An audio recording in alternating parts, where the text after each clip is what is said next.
Good evening, viewers, and welcome to Calypso Showcase. Young pannist Liam Teague, or Liam Teague, whichever you want, anxious to make his place in the world for TNT, and we're happy to have him here tonight on Calypso Showcase. Welcome, Liam. Thank you very much. And perhaps we could settle this once and for all. Is it Liam Teague or Liam Teague? All right, well, my father says Teague, but I prefer Teague. Oh, so from here on, it's Liam Teague. Yeah, please. You're probably just at the end of the holiday period, getting ready to go back to university. What university do you attend? I attend the Northern Illinois University, which is in DeKalb, Illinois, about an hour away from Chicago. And what are you studying?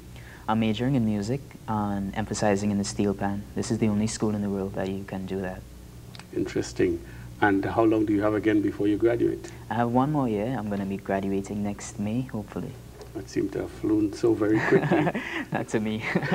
It seems just a couple of years ago we were reading all these rumors about Liam Teague struggling to make ends meet and getting to go. And what's your true story in terms of what you went through to, let's say, leave these shows and start your university studies? Well, those rumors were definitely true. I had a lot of financial difficulty, but luckily, you know, I prayed to God and everything worked out.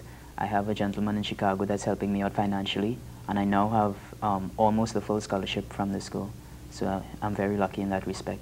A lot of youths that leave this country to go and study, especially in the United States, that first semester always seems to be very traumatic for them. What would you say to a youth who might be thinking about going away to study in terms of how to deal with that first, let's say, night away from your sheltered situation at home? You know, we West Indians live in a sheltered situation with our parents always looking over us. What would you say to a youth who's going away to study?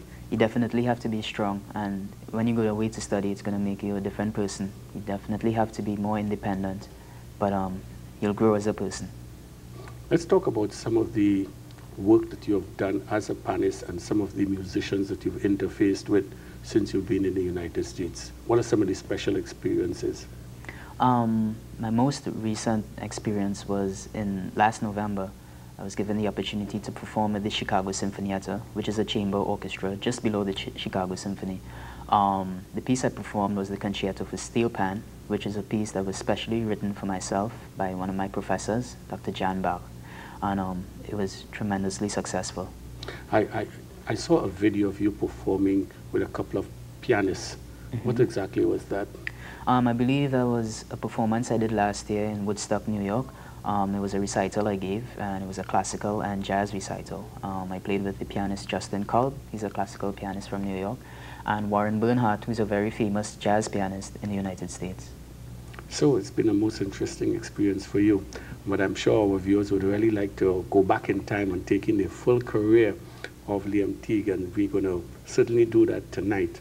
Before we take a commercial break, I want to take the opportunity of saying a special hello to someone who always watches Showcase. She's 81 years old, young tonight. And Maria, I know you're watching tonight. Maria is the person who you always saw in the front line of scouting for talent. And she has also become an ardent fan of Calypso Showcase. Once again, happy birthday, Maria. We take a commercial break, and when we come back, we go to the engine room. Robert and Robin Foster has really taken that and made it a place where you can get some quality recordings. And we'll sit down in the studio and talk to Liam Teague about his entertainment career when we come back.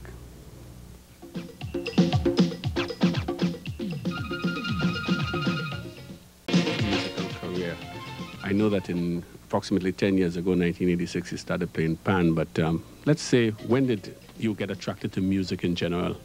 Music in general, I think when maybe from around 7 years old, my father, he had a scout troop called First Coffee Boys, and encouraged us a lot in singing and various musical activities. So I started my musical career sort of as a singer, you know, and just grew. I started playing my first instrument in junior secondary school, the recorder, and that's when I really started loving music, you know, and from there it was on to the pan. Yeah, well, I read somewhere that in 1986 you were attracted to the pan instrumental. Let's talk about what triggered that. I'm not too sure. It's just there's a steel band very close to where I used to live. It's called the Tea and Tech Motown, and I would hear them playing every night, you know, and I was very curious. And when I started playing the recorder and I read music a little bit, the sound interested me very much. And being the national instrument, I decided to try it. What are your first recollections with the instrument? I don't know. I was really confused. Really confused. It was intimidating at first, because most steel bands, they teach by rote, and you just go there and you look and learn. There's no formal music training. So that was intimidating in itself. I also found out that you learned to play the violin the following year, or started to learn to play the violin. What prompted that? What happened was that I won the Steelpan soloist class in the Trinidad and Tobago Music Festival. And one of the judges, Jane Carty, who's from Ireland, she heard my performance on the pan and she suggested to me that I take up another instrument. And Shirley James, who's the leader of the National Youth Orchestra, she approached me and asked me if I would like to learn another instrument, and instantly said yes. And she said there were violin spaces available, and that was it. What's special about the violin from your point of view? The violin, there's so much. I mean, the range, so much you can express on the violin that I would like to express on the pan, but because it's not as easy to do on the pan. I think because it's an instrument with strings and so forth, you can put more of yourself into it. That's basically it. I know that you've also gone on to learn music formally. How far did you reach before you, let's say, traveled abroad? Before I traveled abroad, I did grade 8 violin practical and up to grade 5 music theory. Okay, well, let's get into what most people know about you, which is your prowess with the pan instrument. And my first recollection was you taking part in Scouting for Talent, Mr. Magic. Talk about that experience. Well, that was a great experience. I mean, again, an intimidating one, but it's something I think I had to do, to really make a name for myself. Scouting for Talent is one of the best facilities to do that. And I think that's where I made my professional debut.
Just for the record, you won the prize for the best pan player in the entire series, and I think that was the starting point for you. Yeah, I think so.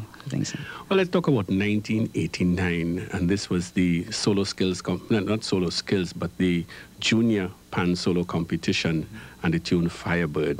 Give us the story of that. Well, the Firebird was composed in 1989. You seem to know my profile much better than I do, actually.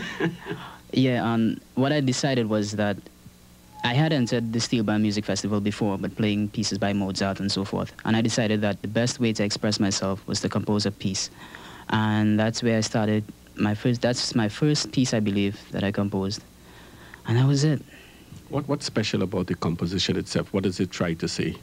The Firebird of itself, you mean? It basically describes just a bird, just in two moods, sad and flying. Mm-hmm. And that's basically, it's in two movements. That's the entire concept. What did you do to, let us say, put together the composition? How did you inspire yourself or work towards a format in terms of the composition? Well, to be honest with you, I think that's one of the more immature compositions that I have because I was just starting composing. So I just thought about it. I just played what I felt rather than thought of form or so forth. So the first one is in a minor key and I, dabbled in the minor key. The second one is just really fast notes.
think then by the year 1991, when you did a visit to hell, that you had a better understanding of form and development? Somewhat. A visit to hell, I think, was a little more expressive than the Firebird because it reflected some experiences I was going through at the time. So in that way, I think it was a little more mature composition. Again, you won the junior solo competition with that tune. How does it feel to be considered the top junior solo player at the time? Well, at the time, it was really wonderful. I know it's something I really wanted to do.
following year, you graduated to the national level. You had participated in national level before, but in the following year, 1992, you emerged top tied with Chantal Esdell. That was a very close competition. Talk about that. Yeah, it was. I thought Chantal was really good.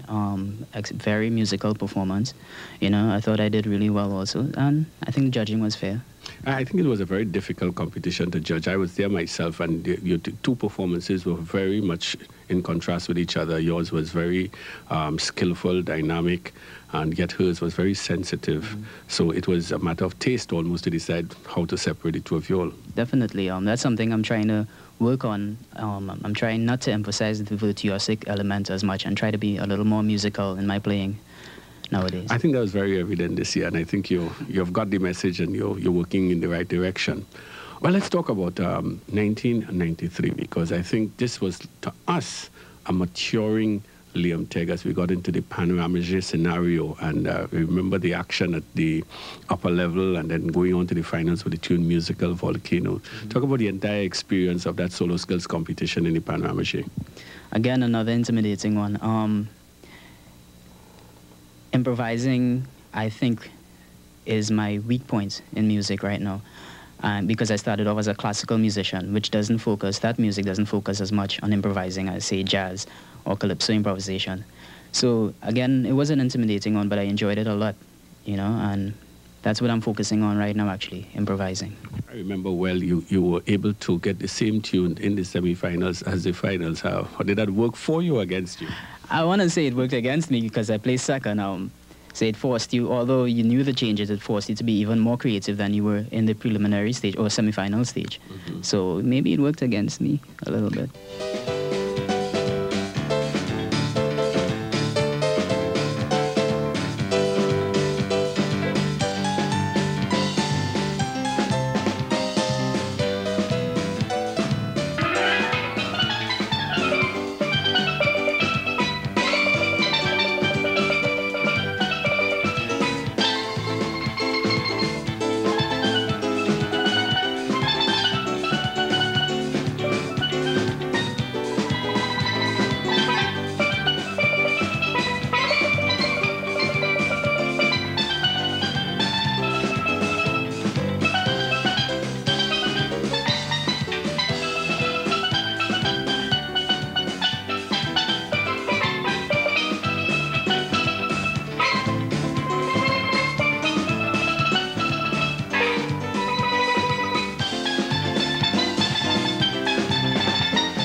How did you prepare for that competition? Because you had like 16 tunes that but you could pull any one out of a hat. I didn't prepare very well. To be honest with you, I played mostly by guess. You know, just listening to the chord changes on the spot, which I don't recommend doing because I think it suggests a lack of respect for the music. I think any competition that you go into, you should be well prepared and don't take chances like that. Yes, I think a lot of the soloists don't pay enough attention to being faithful to the melodic line initially and then develop from there. And I think it's absolutely necessary that you go in at least knowing that. That's a very, very good point. I want to stress to all the young pannists coming up and musicians, the most important thing is to have respect for the music. And ego is something I try to get away from. And I think my ego got in the way even this year with the soloist competition as I placed second. And that's mainly because I wasn't prepared again in terms of chord structure wise.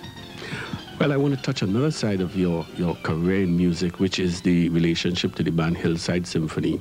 In that same year, Hillside Symphony also made it to the finals of the Panorama J, 2 original compositions. Tell us about your relationship with the band and how the band managed to reach the finals that year.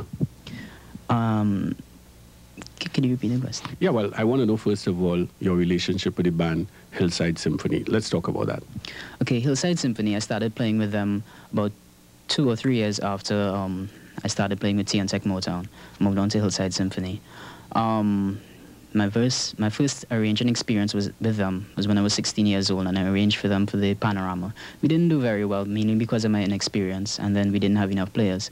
And they invited me this year to arrange for them for the Panorama J, which I really enjoyed. I really enjoyed the experience. In fact, we'll talk about that, but I think that is almost like a high point in your career. But talking about 1993, the two tunes, Pan Unity and Dreaming, those are the two tunes that were played in 1993. 1993, all right. That was the year Dennis Smith arranged. That was a great experience because I think he had the two top soloists in the Ramajé, Dennis Smith and myself.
But we want to go on from there. And I think just around that time, you came out with the album, the new CD, Hands Like Lightning. Why the title, Hands Like Lightning?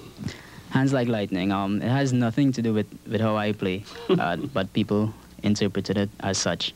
I don't know, it's just a name that I envision. I'm just thinking about, players in Panorama and stuff like that, and that's the concept of it.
that and talk a little bit about other tunes that you chose to include in that album. I remember you had a reggae piece, and that's some other nice tunes.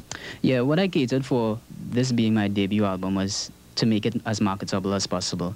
I didn't want to go too much into the jazz scene or the classical scene. So there are a lot of popular tunes on there. There's No Woman, No Cry by Bob Marley.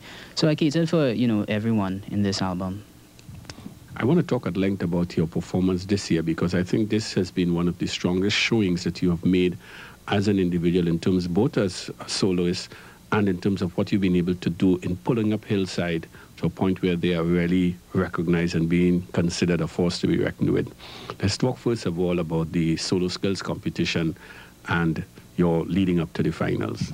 All right. Well, as I mentioned before, I was considering not entering the soloist competition, but I decided that I really needed to do it, to help myself grow musically and otherwise. And it was a great experience because I was able to hear other people and learn from them, especially Jason Batiste, who was the eventual winner. I think he was very musical. And I think it's going to pay off in the end. The tune Bahia Girl that you pulled in the finals, how did you approach that? Well, that was very tough because it was one of the tunes that I wasn't really prepared for in terms of chord structure. So it was really rough for me, and I think towards the end of my performance, it was really weak because I wasn't prepared as I should have been.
Yes, and if I may make a comment too, I think that you never seem to have initially got the melodic line 100% right. You were able to play notes that relatively sounded well, but you never really captured the initial statement of Bahia Girl correctly. Definitely. And it's very significant. You started playing in 1986, and one may say you should have known that tune. True. Unfortunately, the week before the actual preliminary stage of the competition, I had to go away to Wisconsin to play. So I wasn't able to prepare myself as well as I should have. If you had to look forward to say how you would prepare for a competition like that, what would you do next time around? Next time around, well, first of all, definitely know the melodic lines, definitely know all the chord structure usages, and so forth. What about tempo? Tempo, I don't think it really matters. Where I'm concerned, I don't think it really matters. Well, so that's basically it. Right, let's talk now about the Hillside Symphony experience. Hillside, yeah, because I think that I was really impressed, I must say. Jahaji Bai, I thought the tempo was right. I thought the mood, I thought the way the band attacked the song. Really, I was very, very impressed with that performance. Let's talk about that. Well, in terms of Jahaji Bai, when I first started arranging the piece, the players didn't like it at all. They were really scared because it's not one of these tunes that just reaches out and grabs you, But when I finished it, they were really, really happy. And what I tried to do most of all was not focus on myself too much, because I think in terms of the all-round band performance, that works against you. So I try to get everyone involved as much as possible, and not just in terms of the music, but in terms of the theatrical presentation, you know, dancing. We even had a friend of mine suggested to me that we sing the tune before we actually got on stage, you know, sing out the entire arrangement and everything. And I think it worked for us as we captured the spirit of the Ramajay title.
So your sister playing alongside you. How long has she been playing the instrument? She's been playing about, well, I want to say over 5 years. Yeah, she's really talented, but she doesn't love music as much. She's into accounting and stuff like that. Or maybe she's choosing the better side. Who knows? Probably.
I know your career is a short one, but already what stands out most in terms of your musical career?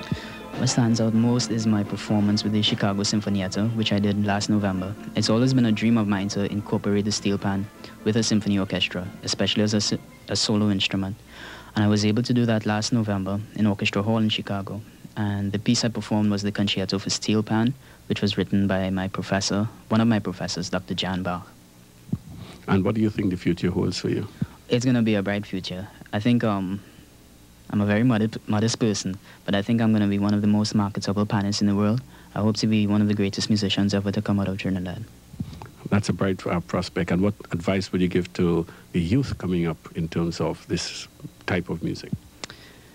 Advice, set a goal in life and follow it. And you have to stay focused. At times there are going to be a lot of sacrifices you have to make, but it's going to be worth it in the end if you stay focused. And the most important thing, set a goal. And you need to do it, I think, early in life.